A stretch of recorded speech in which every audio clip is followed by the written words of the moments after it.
Hey folks, let's see what we have in this box right here.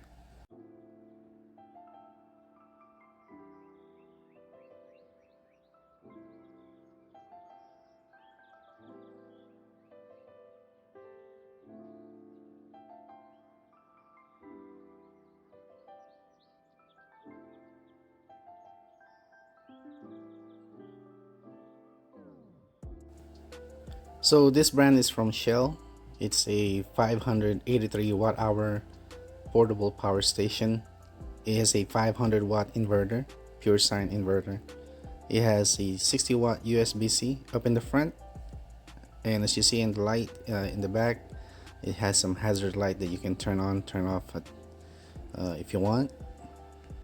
And it also some generic charging via AC, and you can use that as well for solar. I like the fact that some of the ports has covers on them, like the AC and the cigarette lighter port, which is always welcome. And it also has a wireless charging pad up on top, so you can use that for your newer phones that we have here today.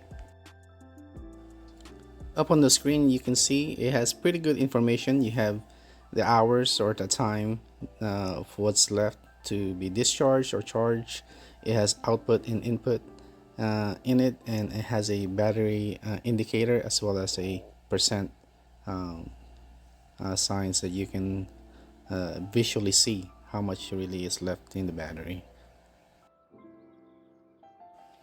So via AC charging, it will take in about 64, about close to 66 watts, which is in today's standard is pretty low. But like I said before, super fast charging a battery is not always the good way to go. Sometimes slow charging is best for the health of the battery. So that's up to your preference, whatever you guys prefer. But I want to show you guys here is charging via AC, and I'm gonna try it with my trusted EB3A to charge it via DC through the cigarette lighter port, and it's basically gonna be the same input for this um, power station. So if you're not in a rush, you can put this in the back of your vehicle, and if you're on a very long road trip, you can use this and charge it via your cigarette lighter port and expect about 60 watts or so. So this unit will basically be just a backup in case of emergency. It's not something that you would be able to recharge real quick. If you know something is coming in about an hour or two, just like this EB3A, I can charge this in about an hour or so, and it will take in a full charge. And right here, I just want to show you guys while it's charging that it also has a pass-through charging, meaning that you can charge the unit, which is what it's doing now, and you can see that the AC is also usable while it's charging, which is good. And it's the same story with the DC ports.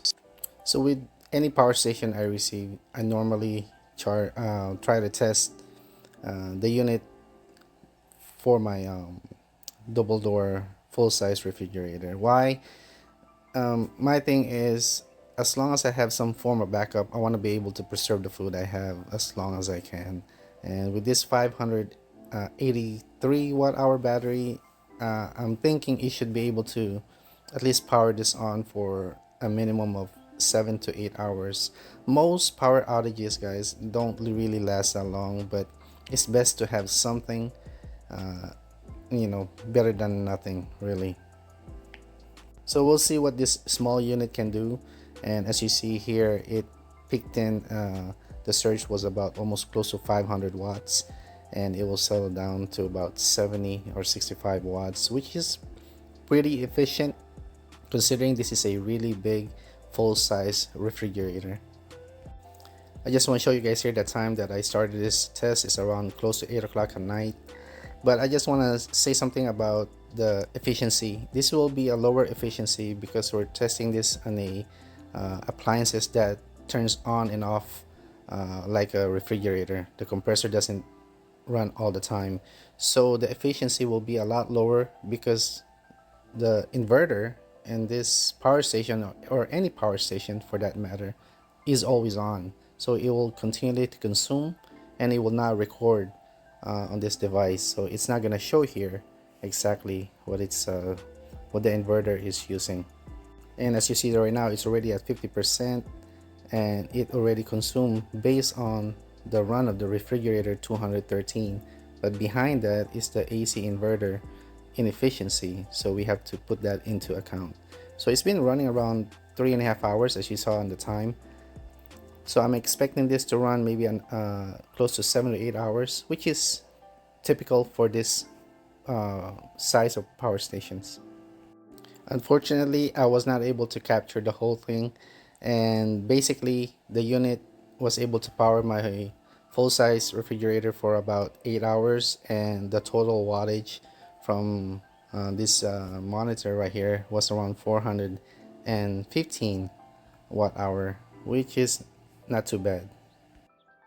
So what can I say about this portable power station? Well, it's not a LiPo 4. It doesn't have the latest and greatest technology. But if you just want a simple backup power that you can pull out of your closet and use it in case of emergency, this will be enough for your gadgets, for your TV, for a small fan. Last resort to power your refrigerator maybe, or if even better, if you have a DC fridge, that will be even better for this. Nowadays, guys, we don't know what can happen with the grid, with the natural disasters. It's better to have any sort of backup power, whether if it's small, whether it's a LiPo 4, whether it's lithium. It's better to have something than you're not having anything. I've been there, I've seen it. Friends of mine through natural disasters didn't have anything, and it's not a good situation to be in. So if you're looking for something like this, it doesn't have the latest and greatest, but it's capable, then this unit will be for you. So thanks again for watching, guys. See you again.